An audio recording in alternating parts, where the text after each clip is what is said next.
Bulletproof Radio, a state of high performance. You're listening to Bulletproof Radio with Dave Asprey.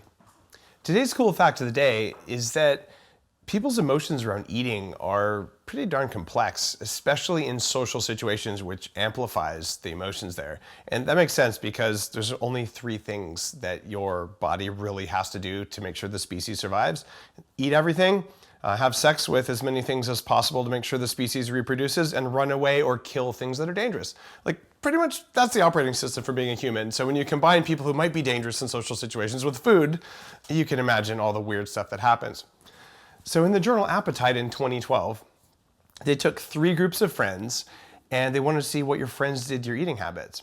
And 2 out of these 3 friends were secretly coached to not eat the kryptonite foods while they're in the company of a third friend.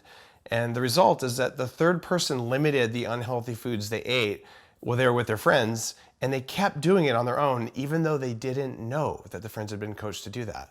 So that old statement about you are what you eat, well, you're also what your friends eat, which is kind of creepy when you think about it. So that means you want to surround yourself with some people who eat really well, and might I humbly suggest surround yourself with some Bulletproof friends, because we're kind of cool, you know?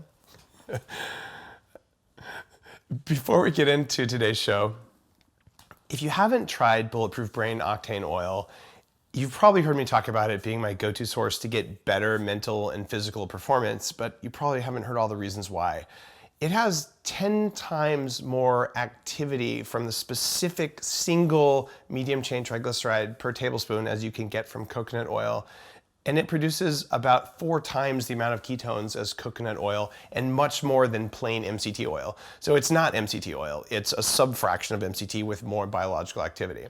And besides putting it in my coffee, I actually use it in cooking, I use it in baking, and every single meal, every day, I put a little bit of this in there because I never have to think about food.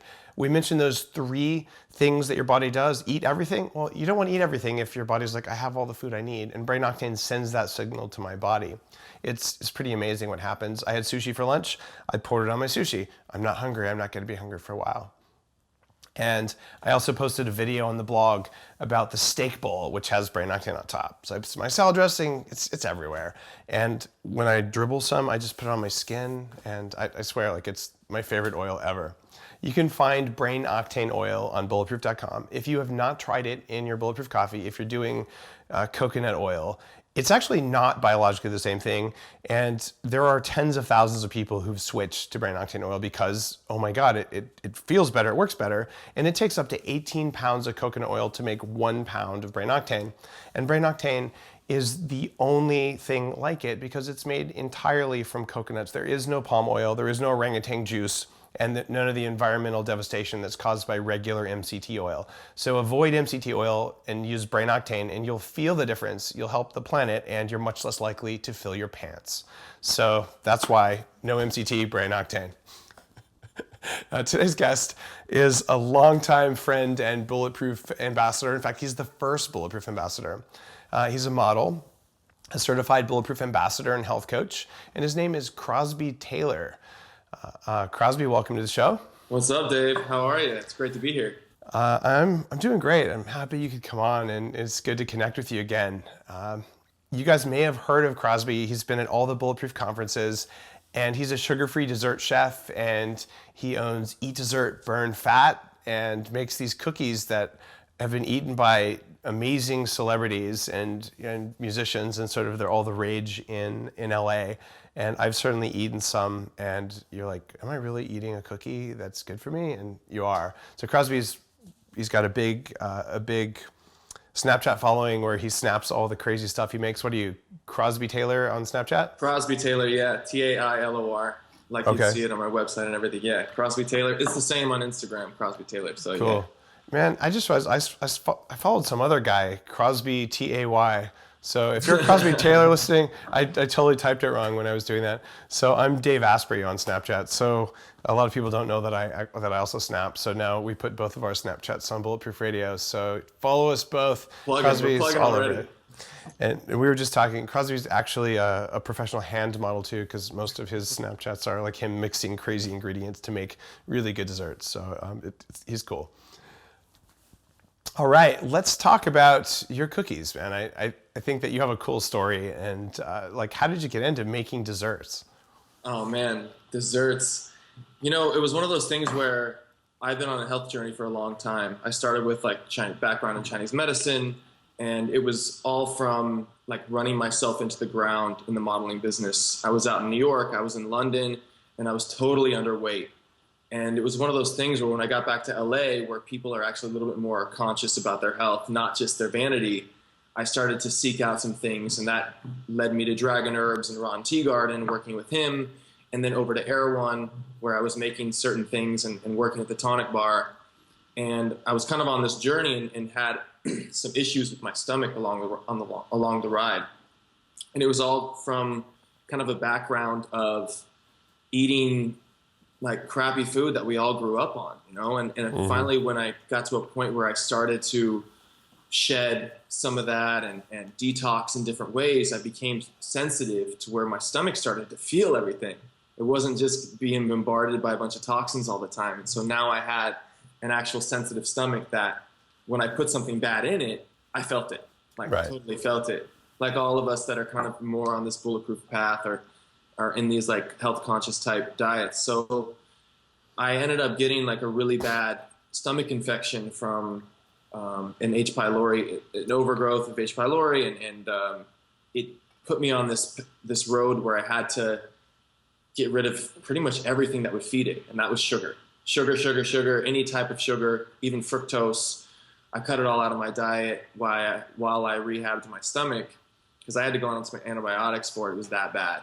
And it got me to a place where, you know, I had to rehabilitate my gut in a lot of different ways and keep things away from it, but I still had such a sweet tooth. And so I was like, how am I gonna crave this?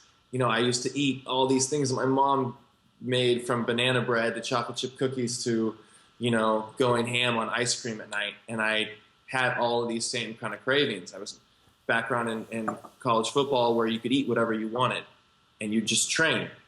And now at this point, with this sensitive stomach and this issue, I had to come up with some alternatives. And it led me into, you know, when I was working at Erewhon, crafting my own kind of desserts, from ice creams out of the Vitamix to chocolates and puddings and just little stirs where I wanted to have something.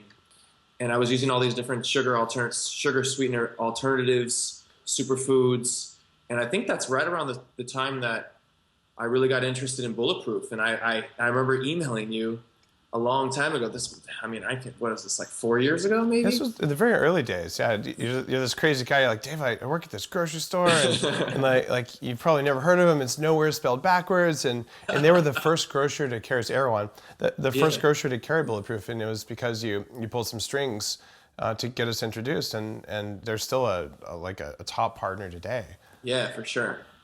Yeah, so that was kind of a cool beginning, and yeah, I was just really into the whole idea behind eating good fats, and because I was kind of doing it, but I was doing it with like the monounsaturated fats. I was doing it with like avocado, doing it with olive oil.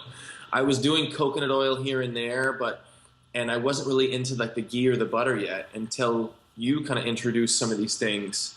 And when I got a bunch of product and started using it, I actually didn't even drink coffee then. And wow. So nothing, like none of those things were in my repertoire I noticed you look a lot stronger and more vibrant now, and the coffee explains it all. I mean, totally. It's all the coffee.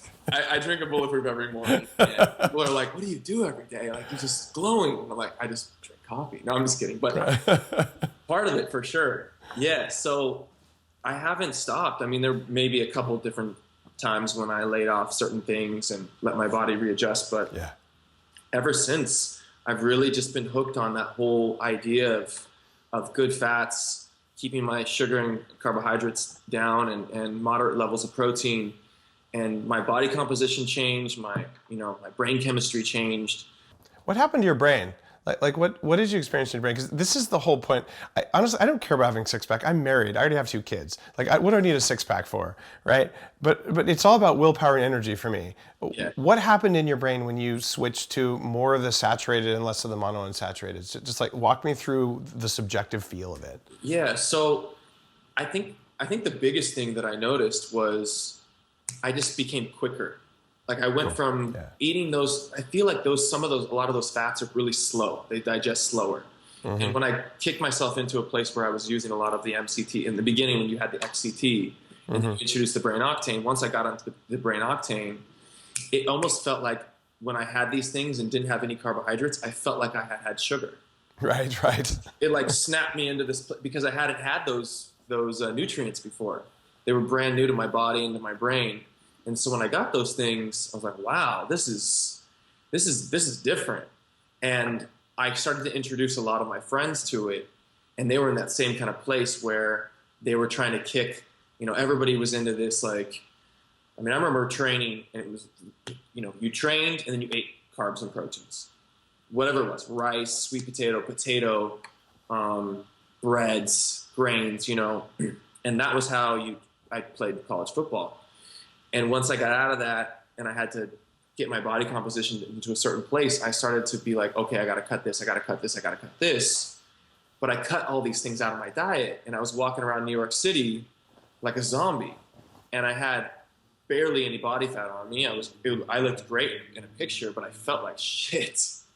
So it got to a place where when I came back to Los Angeles and I started to discover these things about, the saturated fats and the MCTs and CLAs and all these things that I wasn't getting before, it put me back into a place where like, whoa, I have energy again. Whoa, I can move and actually have a conversation with somebody instead of be like, huh?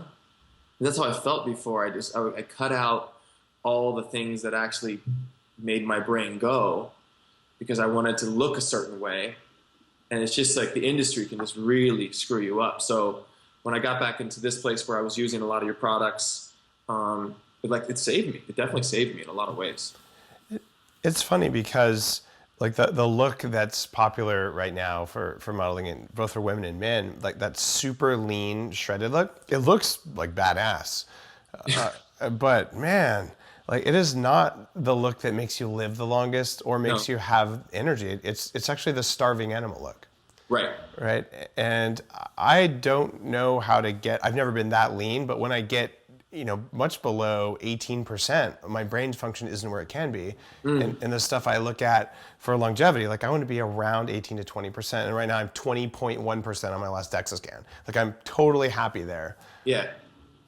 Do you have a target body fat for yourself that you want to, you work more as a model than I do. You probably need to be lower than that, but like how low can you go and still feel good? That's so funny you said that because I just did, there's a new cryo place on Sunset called Next Health that invited me over to like go through the rounds and get some testing done. And so me and a friend went over there and we got some of our testing done. And I was like, huh?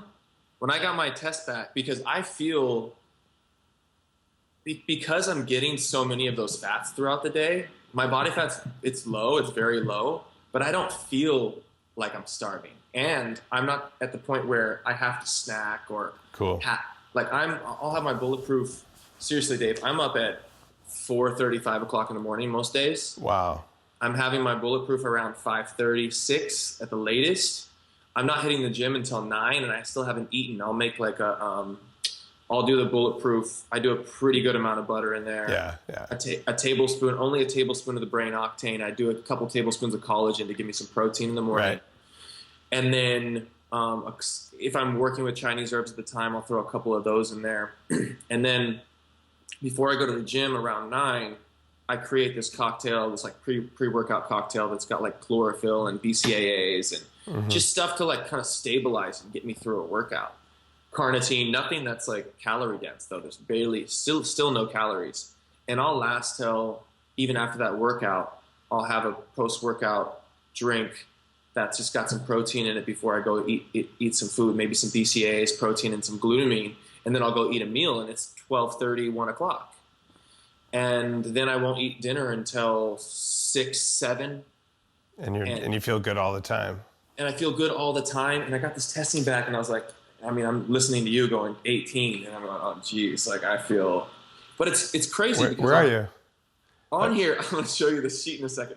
But on here it says what to gain in body fat mass or in lean body mass, muscle, and it tells me that I don't have 0 and 0. So it's a 0 and 0, but my body fat mass is 10 pounds of my 190 pound frame, which is only way 5%, 5.3% body fat, and it's on these like Is that a DEXA scan or something else, like calipers? No, I stood on this thing and then I held these. Oh, it's an impedance. Okay, there's a high variance there. Like I did a very high-end clinical grade impedance that said I was 15% body fat, and my DEXA scan said I was 20.1%. And the DEXA is makes me feel a little bit better. So I suspect I'm probably more like 8 to 10. 7 or 8 is more like, because if you're at 5, I don't think you'd probably be feeling good. Most people can't hang out at that range and feel good unless you're like, there's some genetic types where you're just always super, super lean, but that's unusual. No, I've never been this lean. I've never been this lean before and carried this much muscle mass. So it's not something that's genetic, because it doesn't run in the family. But like, I know that my diet's been really dialed in lately, and it's not that I do it on purpose.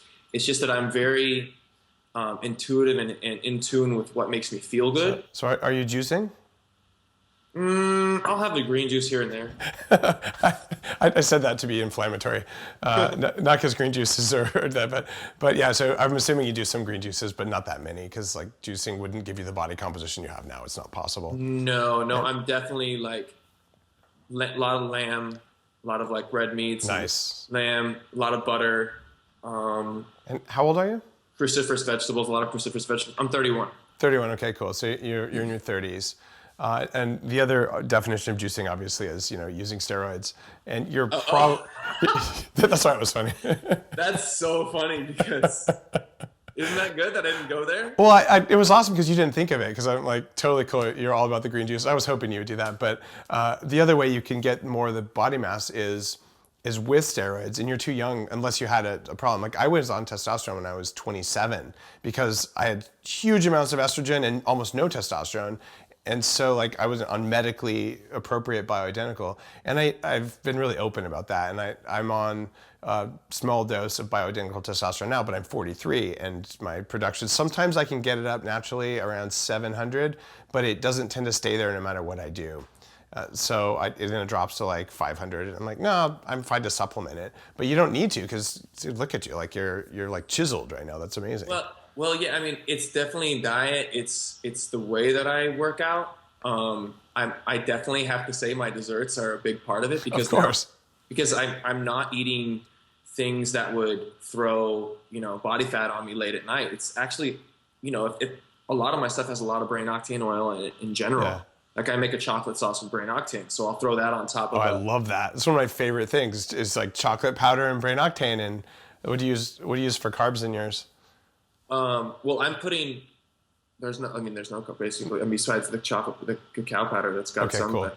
But yeah, I'll throw. I mean, I have it on some of my websites, so it's not like a secret recipe. But I'll throw cacao powder with cacao butter, some Lakanto, which is a sweetener I use, a blend of monk fruit and erythritol, and cacao butter, brain octane, a pinch of pink salt, and I'll stir that all up in a coffee cup, and I'll throw it in the freezer if I want it to just be chocolate, or I'll keep it stirred and throw that on top of an ice cream, and it hardens, so you have like this hard shell chocolate sauce. So I don't think we've ever talked about that. That's one of my favorite things to do. I love that. I put that on the Get Some ice cream, and you're like it's really good. Yeah, it's amazing. And then on top of all that, just to kind of like segue into what you were talking about with the testosterone, I kind of have like a way of doing it naturally, to where I supplement with like calcium D-glucarate and DIM to keep my estrogen levels balanced. And then I'm using Dragon Herbs Tribulus, which I really, really love. Tribulus is good, yeah. Yeah, cycling that along with here and there I'll use like chrysin or just passion flower extract. And then I have like all my jing herbs from Hosha Wood or Romania 6 and these kind of things along with like good liver supplements and the glutathione. And I kind of keep a great balance of, detoxifying the bad estrogens and creating like a discrepancy between my estrogen and testosterone all the time, to where I feel great. My immune system's great. My stamina and strength, and I mean, my lifts go up every week, and I'm lifting for power. Like, I don't do a lot of like heavy rep stuff. Because I'm on such a clean diet, I don't need to go to the gym and like run like crazy or exert myself and create inflammation. I'm just in there to create more muscle mass. That's cool. So you recover really quickly, and there's some science that hasn't been done, as far as I understand. We've looked at whether people can preserve muscle mass and grow muscle mass in ketosis, and that is absolutely shown to be possible and doable. I think that study is very reliable, a recent one that came out. But what we know is that when you lift heavy, you create short-term inflammation. Like the mitochondria make a lot of reactive oxidative species, and then you get like some muscle tearing, and then you get healing and recovery. The problem is that ketosis is anti-inflammatory. So maybe you might want to be out of ketosis when you lift, except the studies show that you can grow muscle mass. So there's something happening, I think, because you have more energy because you're in ketosis, more electrons in the cells. So that's probably what's happening there, because what you're doing, a lot of traditional exercise people say, well, that's not possible. And you're like, well, no, I'm not eating carbs and I'm gaining muscle. Yeah. Have you tried adding carbs back in? Because sometimes people get like 10 pounds of muscle when they put carbs back in. Do you ever do that? Oh man, if I do a couple of carb loads, if I do more than like one day of carb loading a week, I can increase 5 pounds like that. Yeah. Like if I throw more sweet potatoes in my diet, or because I've never been like a white rice guy, but the sweet potatoes kind of my go-to. If I do that, or if I'm eating like more carrots is another, like some of the root vegetables is what I'll do. If I'm doing more of that, I can pack on like pretty quick. But I feel better here, and I feel like sometimes when people are in complete ketosis all the time, they can get that kind of like no glycogen look. Yeah. And it's like there's not like a pump happening ever. Mm-hmm. I'm still managing to keep a pump throughout my workouts, and I think it's also because I'm not going crazy and doing like heavy lifts every day. Obviously, that'll break you. Yeah, that'll break you. And are you in ketosis all the time? You said once a week you're going out. No, not all the time. Okay, not cool. all the time. I would say it's like, I don't know, 3-4 days a week. And you're doing something else that's really cool that I haven't talked about so much. I don't know if you're doing it on purpose, but glutamine, which is an amino acid that can give you like a lot of brain energy. I used to use it like when people are really tired, or when I was really tired, like in business school, I would use glutamine like when I was trying to study. This is when I first started taking modafinil, and I didn't have my diet all the way dialed in. I would do this, and it would help, and it helps with gut healing, but glutamine takes you out of ketosis very reliably. So it's anti-ketogenic, but it's interesting. You're in ketosis, you take glutamine and you're doing the exercise, but you're not eating sugar. So you go out of ketosis. I think it just probably makes you better at going back into ketosis, because what else is your body going to do? I don't even know, but... why does it take you... I never knew that it took you out of ketosis. Why is that? It's one of the studies out there. I read all the weird studies. Yeah, it's I don't know the mechanism, actually. I'm just searching my little mental database there. Couldn't tell you why, but I can tell you that in studies, like you give someone a few grams of glutamine, their ketone levels drop very dramatically. Really? It's probably because, well, there's two things going on there. This is assuming nutritional ketosis. When you're using Brain Octane, it's not nutritional ketosis. It's exogenous ketones from outside the body. This is oil that naturally goes to ketones. I don't think it's going to stop that. But your mitochondria, they're energy hungry, and they decide whether the cell is going to be in ketosis or not based on available fuels. Got it. They can take amino acids, including glutamine, and convert them into energy. I think glutamine is a better substrate for making ATP than forcing the body to go into nutritional ketosis. Okay. But if you have glutamine present and you're using Brain Octane, you're getting exogenous ketones, like you would get from a ketone salt or something, but without all the acetone and all the other things that come in the keto salts. So that's my guess. But you're getting cool results, because you're extremely lean and you're muscular, and you can put on muscle mass without even thinking about it. So it's kind of cool. Like you got something going on. Something's happening. But I'll use about 5 to 8 grams post workout and the same before bed. So I wonder how that's changing the chemistry throughout the day, or if I slip back into it before dinner, or I don't know. But like, and if you're using Brain Octane throughout the day, like I do, there's always a background level of ketones present, more than would naturally be there, and that changes everything biologically. Like it's cool.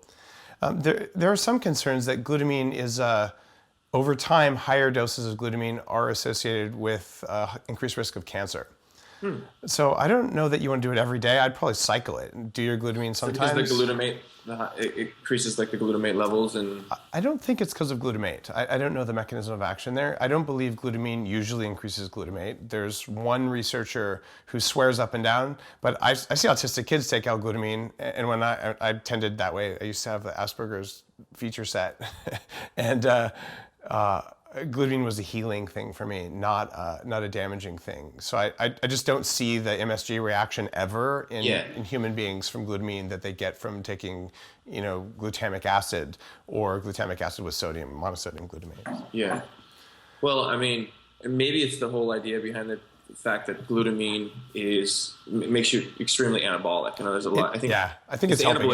It's the anabolism, right? I think you should keep doing it, but if you took a couple of days a week off and just measured what changed, maybe you'll find something more. But I mean, you're biohacking and you're kicking some ass, and you get to eat dessert all the time, which is it's something people don't understand. Like the creamy goodness of butter. And the whole paleo crowd was like, oh, cavemen didn't have sugar alcohols. I'm like, yeah, I know, but cavemen didn't know about cheesecake, or they would have killed each other over it. Of course. So you can use the appropriate sweeteners that are not artificial sweeteners, because they'll screw you up, and the low carb, high fat, I eat NutraSweet all the time because it has no sugar, therefore it's good for me. That doesn't work, and you'll lose half of your 200 pounds of fat, or in my case I lost 50 pounds that way, and the other half will never leave you, and you'll be tired all the time. So that doesn't work. And you can go the zero sugar, zero sweet kind of paleo template, and that just sucks, because let's face it, cookies are good. Right? So good. And then you can go loves to eat cookies and ice cream and chocolate. Yeah. It's just part of us now. Yeah, and it's a social thing, and it's just delicious, right?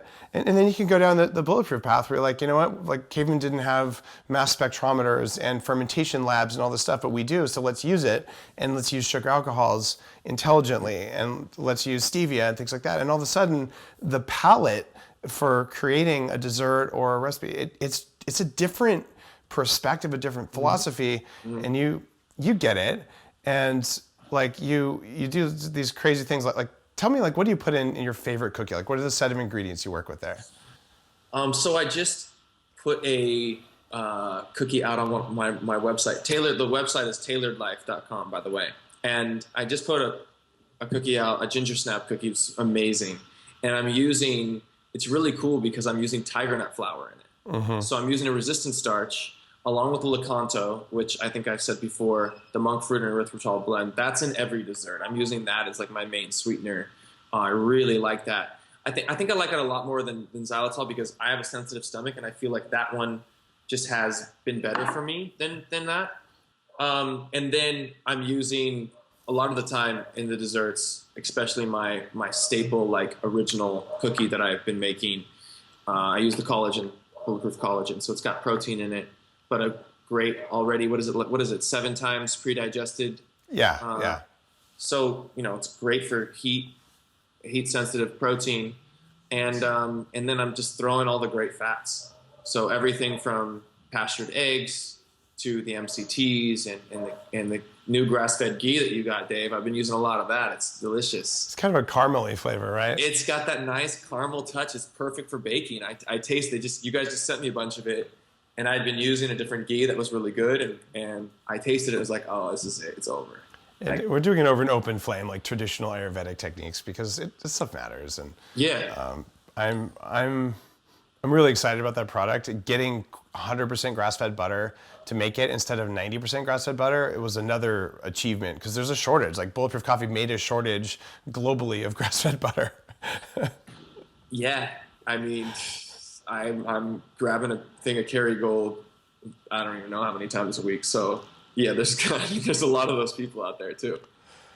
Yeah, it's what I live in a country. I'm in Canada, and when I'm up here, there's a 300% tariff on butter. So all you can get is Canadian butter, which is pretty much always grain and corn-fed, and it doesn't taste good. So people import like their personal stash of Kerrygold, and like there's like a national outcry over the shortage of grass-fed butter here. It's kind of funny. It just tastes so much better. But yeah, just in terms of getting back to cookies, so there's a ginger snap recipe on there, and then I'll throw anywhere from a probiotic type cream cheese frosting on top, to which is a dairy source. To the people that have dairy sensitivity, I'm making like just like a pure full fat coconut milk, kind of like icing, and everything's. I mean that one actually has your vanilla bean in it too. So just I'm incorporating a lot of the awesome Bulletproof products. Thanks, man. Yeah, of course, and it makes a difference. I mean, I've used a lot of other different sources of cacaos and vanilla beans, and I notice a difference. I notice a difference in flavor and the way that I feel, and it makes a huge difference when you're sourcing stuff that, you know, we're talking about with toxic load and all that. Well, people don't often know, because I probably don't talk about it enough, but the other products like the Bulletproof vanilla beans, it's a 20-day process that breaks down mold toxins in the vanilla, because it's a dried bean in a tropical environment. Like you can see mold growing on vanilla pods if you look at them. And then the same thing with the chocolate. It's lab tested to be really low, and it's processed in a facility away from other chocolate. And like, no, you can't see that. But for me, I feel it, and the mechanism of action there is that the toxin that forms in coffee and chocolate and vanilla, one of them anyway, it inhibits mitochondrial function. And so you're used to like feeling good. You've given all these extra electrons from the brain octane and the high fat into your brain where you have the most mitochondrial density. And you're like, all right, I'm cruising. And then you take something that like slows the engine down, and then you feel it first in your brain. You're like, and then you want sugar, it affects me so profoundly. Like I made this stuff because I got tired of feeling crappy all the time. Yeah, it's a bad snowball effect. You want that good snowball, not that bad one. Totally. All right. Now, I got another question for you. Most of your clients are women, right? So number one, every guy listening is like, how do you do that? No, I'm just kidding. But what do you find that's different with women and men when they're on high-fat diets like this? I mean, is it that they want cookies even more than men? Just kidding. But like there are very meaningful high-fat differences between men and women. And because you're a fitness trainer, what do you see? Like, what changes do you make for women? Well, it's funny that that's kind of like the first thing, especially if they've heard about me from a friend. You know, the first thing everybody checks is the Instagram. So they go to the Instagram and they're like, what the hell? This guy makes all these desserts? I thought he was a nutritionist. And so it's funny because that like hooks them in. They're like, whoa, I think I can have all these things that I already have that I feel like crap on in a good way. So they kind of come into it going, oh, well, I'll be able to get cookies and make my own recipes and be able to still eat sweets. And a lot of them are like, can I just live on a cookie diet? And I'm like, no, that's not going to work. But you can have them, you can have your desserts. I'm going to show you how to do this. So you switch them from a deprivation mindset to you can have things that satisfy you, but you have to do it right. Exactly. Okay. And that is huge for women because it's such a mental game too. Like I work with a lot of girls in the industry that are either models or actresses, and they're constantly, being their vessel is their work. So they're constantly looking in the mirror going, oh, my face is fat, or like, oh, I'm gaining weight here, or my agent said I should cut back on this, or, they get these little things throughout the day that are really affecting their mental state and their cortisol levels. And so the big thing, I think, for a lot of them is when they are told they're allowed to have some of these foods that are decadent, that still taste really good, and they don't have to feel guilty or go into this place of like, feeling stressed out.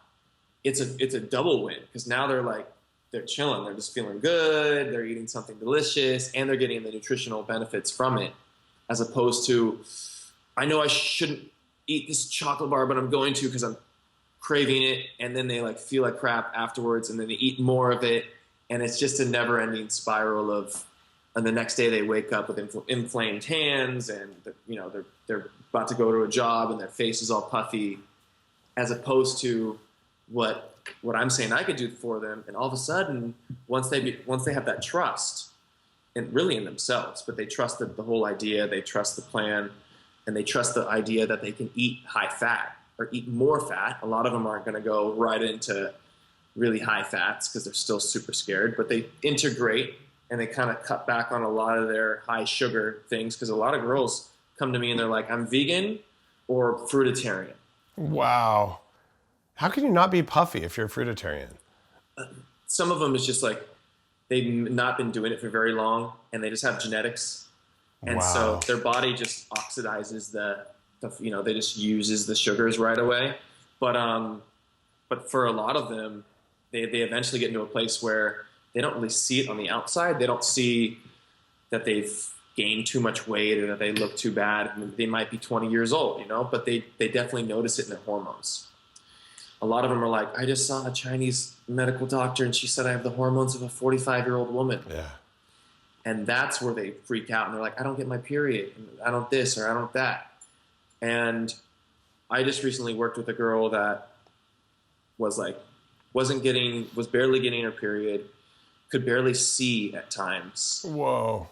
And 20 years old, and hormones were screwed up, just came from like all these different testing.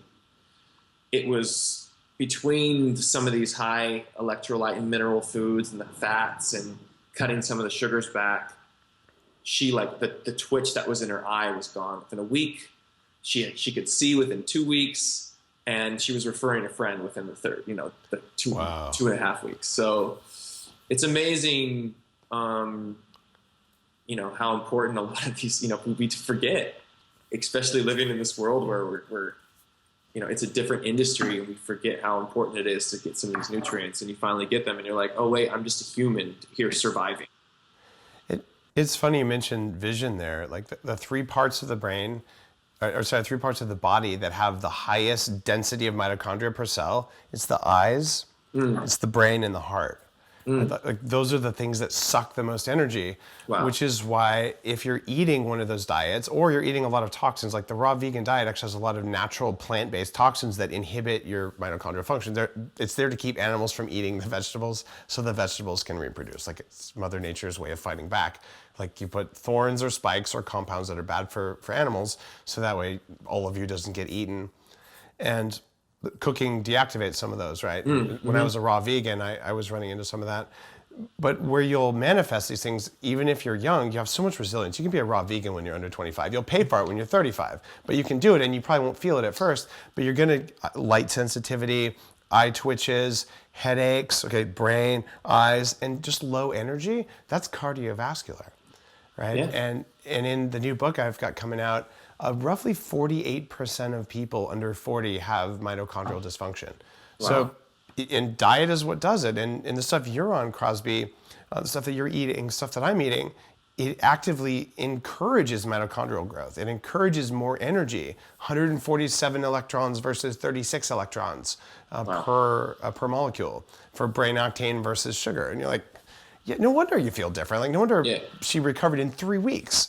Like, it's biology, and it's so cool. Quick. It was quick, and she had all these amazing. Like she felt so good, and she was getting strong and stuff, and she was almost mad that she was getting that some of these things were happening because she wanted to be frail. She wanted to be, you know what I'm saying? So I'm like, you're gonna have to pick one. You're gonna have to pick the like dying look or the healthy look, because this is what this industry is doing, and a lot of them come out of it and are feeling amazing, and they create a balance, and they get to a point where they become more intuitive themselves, and they know kind of like what things to eat, but also how to still look that certain way they need to look.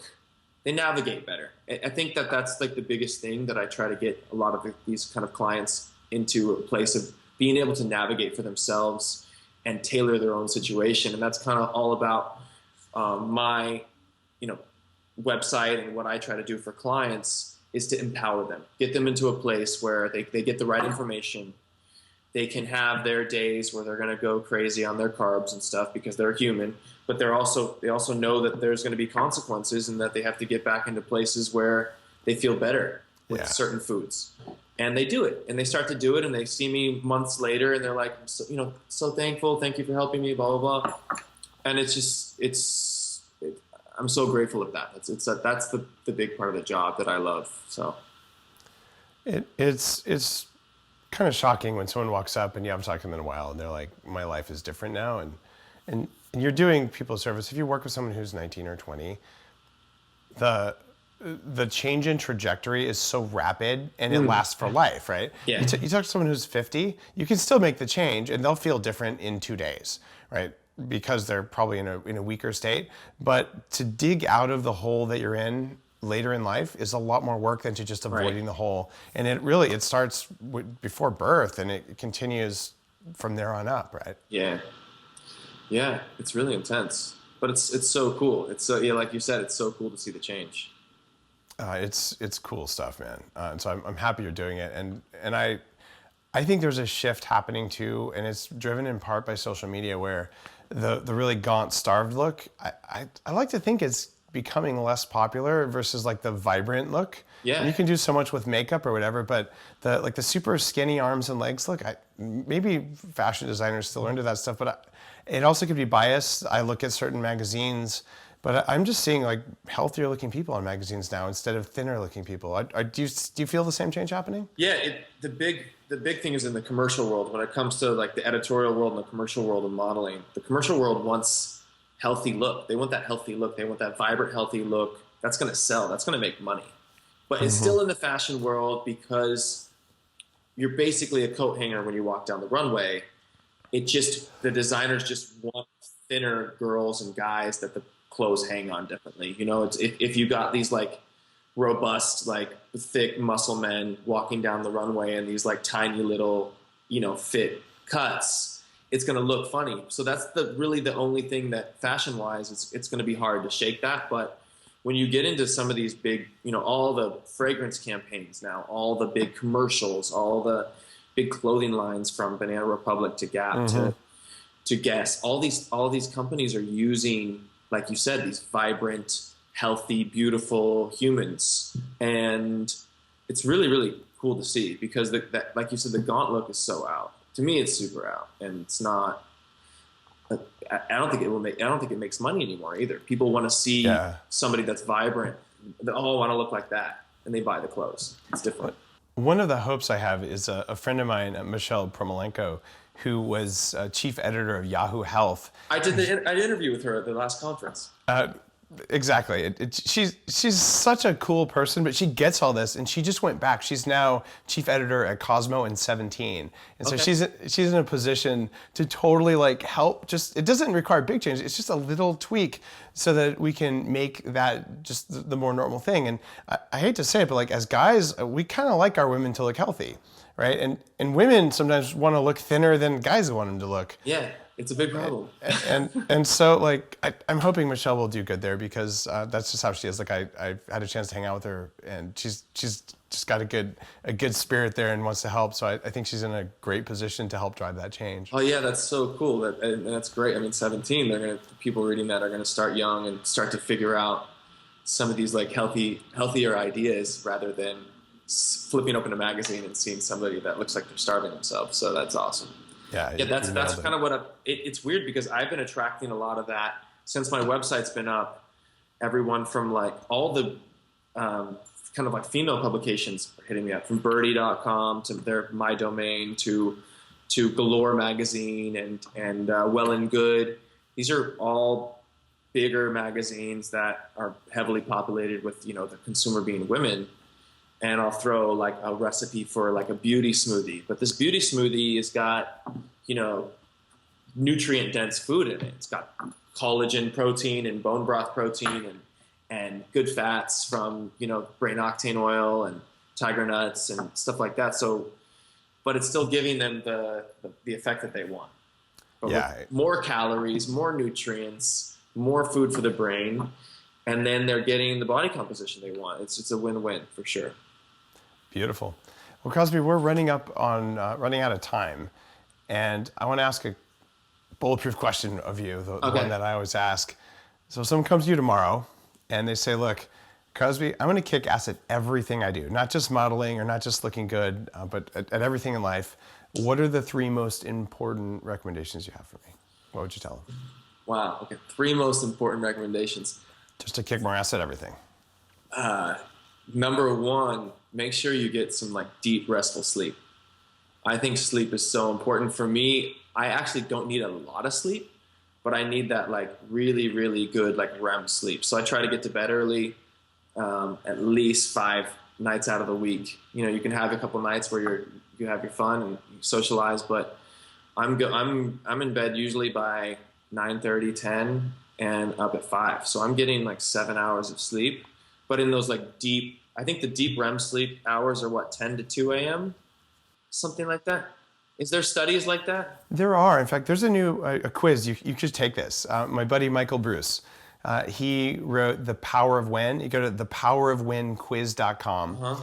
And it's like a 5-minute quiz or something. But it's one of the coolest things I've read all year because he's like, look, 15% of people, they're like you, and they're early risers, and he calls them lions. And your circadian rhythm, like your job in the tribe was to wake up early and take the morning shift to like fight off lions and dinosaurs and crap. Okay. Dinosaurs, but, right? I feel like that. Yeah, right. And so you're like the morning person, and you're going to have a different REM sleep pattern and a different cortisol surge during the day and everything. And then 55% of people, he calls them bears, like they're normal, like they're circadian. They're like not up at dawn, they're up a little bit after dawn, and then they go to bed at the average bedtime. And 15% of people are like me, he calls us wolves, and we take the night shift. And like I'm perfectly functional till 2 a.m. My bedtime is on average 2:01 a.m. for the past 5 years I've tracked it. Yeah. And it varies plus or minus, but that's the average. And I always, like, that's my natural sleepy time. And if you let me, I'll sleep, you know, from 2 till probably 9. And that's for me, I get the most REM sleep that way.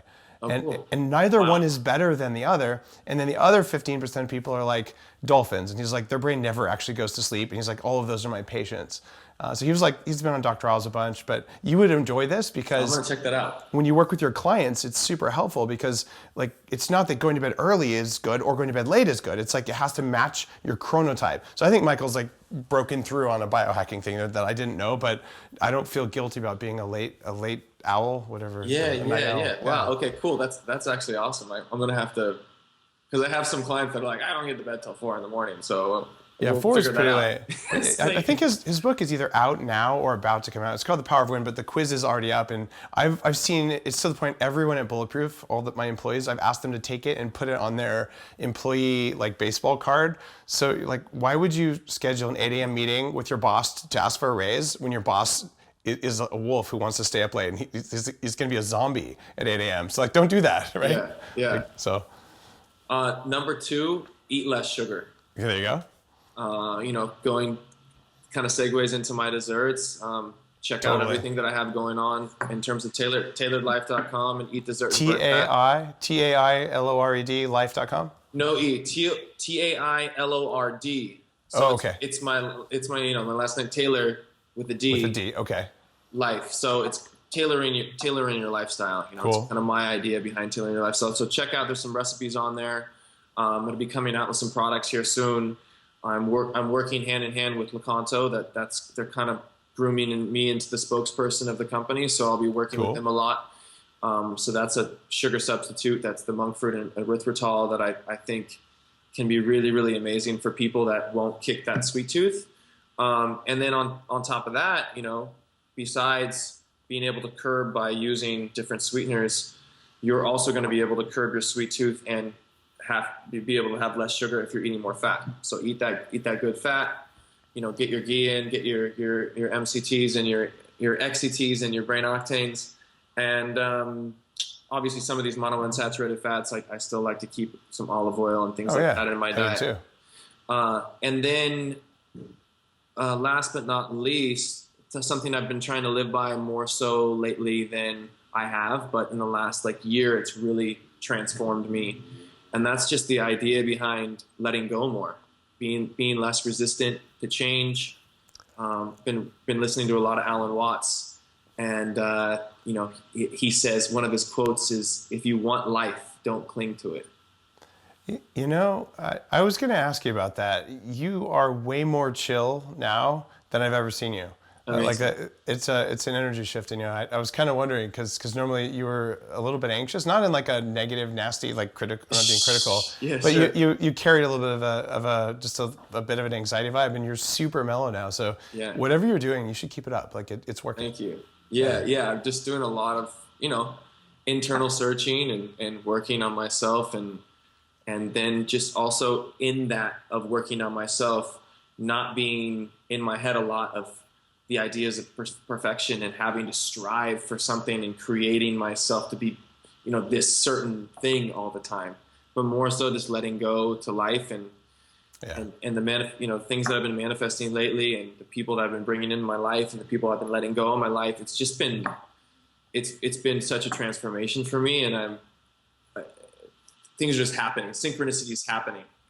You look like you're carrying less weight than you did before. Not physical weight, but just like mental weight. So it's cool. Yeah, definitely let go of some weight. So it's good.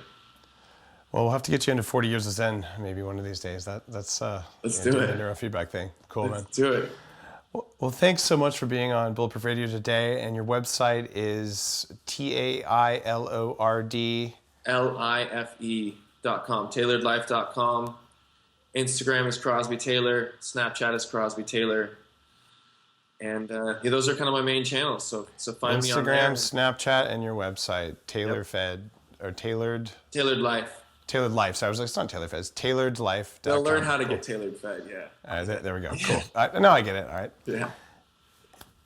And for everyone listening, if you enjoyed today's podcast, you learned something about cookies, you know where to go to get some cool recipes.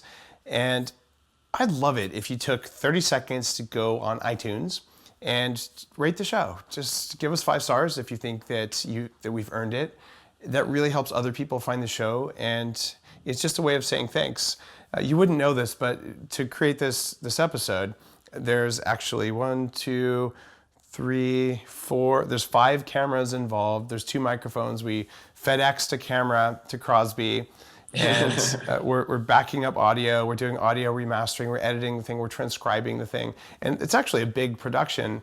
And we're doing it so you have really good audio quality if you're driving or listening in your cubicle, and so you have good audio if you're listening on YouTube. You can go to bulletproof.com or bulletproofexec.com/YouTube to get a link to the thing. You can follow us on YouTube to get all these. But the point here is a lot of love goes into this. I did prep for the show. Crosby and I talked. And so like we care, and we put a lot of love and energy into this, and it doesn't take long for you to say thanks and just show some gratitude with a rating on iTunes, and it helps other people find the content. That's why I'm asking you to do it. I don't need it for my ego. Crosby doesn't need it for his ego, but help people know this is good. That's the way social works. So I appreciate that you took your time to listen to this episode today. Crosby, thank you for being here today as well. It's a lot of fun. Thanks, Dave. I look forward to being back. I think the next time I come back, it'll be the launch of my cookie mix, my baking mix. We'll have to talk about that next. So exciting I'm times. excited. Yep.